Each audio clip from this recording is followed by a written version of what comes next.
The next morning, we headed southeast, about 37 miles, to the small suburban town of Yorba. Why, you ask? Well, Yorba is the birthplace of Richard Nixon and the site of his presidential library and museum.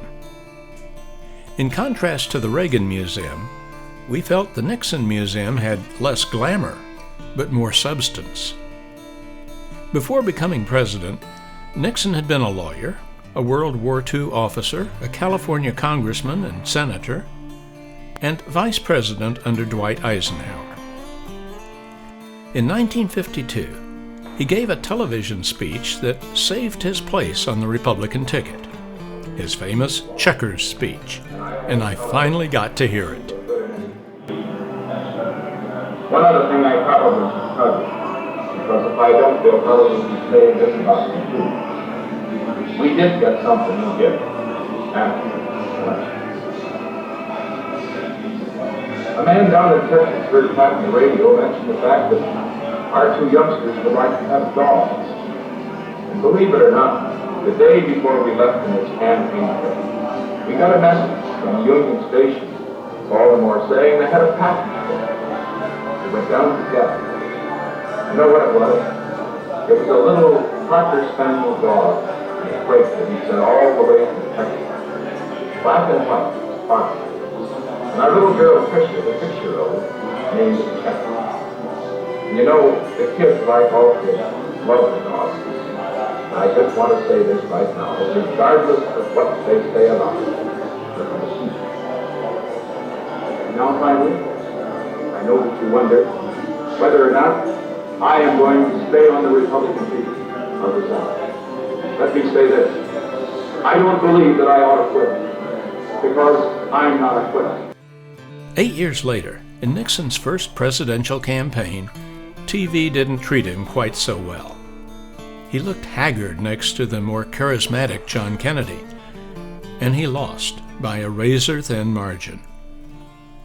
After an unsuccessful run for governor of California, Nixon finally found his way into the Oval Office in 1968. Here's how it looked during his presidency, with decor inspired by California gold. President Nixon's greatest achievements were in the area of foreign policy, and the museum presents them big as life. His historic visit to China in 1972 eventually led to the establishment of diplomatic relations. Then in that same year, he achieved détente with the Soviet Union by signing 2 landmark arms control treaties. Meanwhile, the Vietnam War was dragging on until Nixon signed the Paris Peace Accords, which ended U.S. involvement in 1973. That brought the troops home and also ended the military draft. When we glanced up at the ceiling, we beheld another event of significance, the Apollo 11 moon landing in 1969. John Kennedy had set the lofty goal. Richard Nixon presided over its achievement. But not all history was so uplifting. The story of the Watergate break-in and Nixon's complicity in the cover-up is given prominence, warts and all. Facing likely impeachment and the complete loss of his political support, Nixon resigned from office on August 9, 1974. He became the only American president to have done so. With that sad end to the Nixon story as president, we walked outside into the sunshine and fresh air.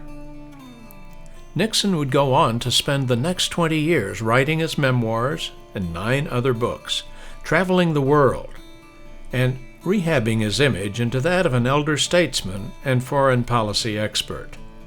The Pat Nixon Amphitheater provides a beautiful setting for special events, and in this case, preparation for a wedding. High end, I would say, judging by the film crew. Let's sneak a peek.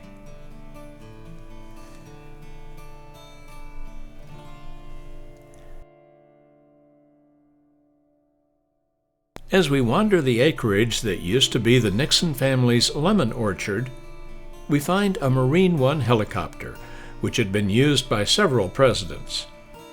Inside the museum, we had seen a model of the same Air Force One 707 that we had toured at the Reagan Museum.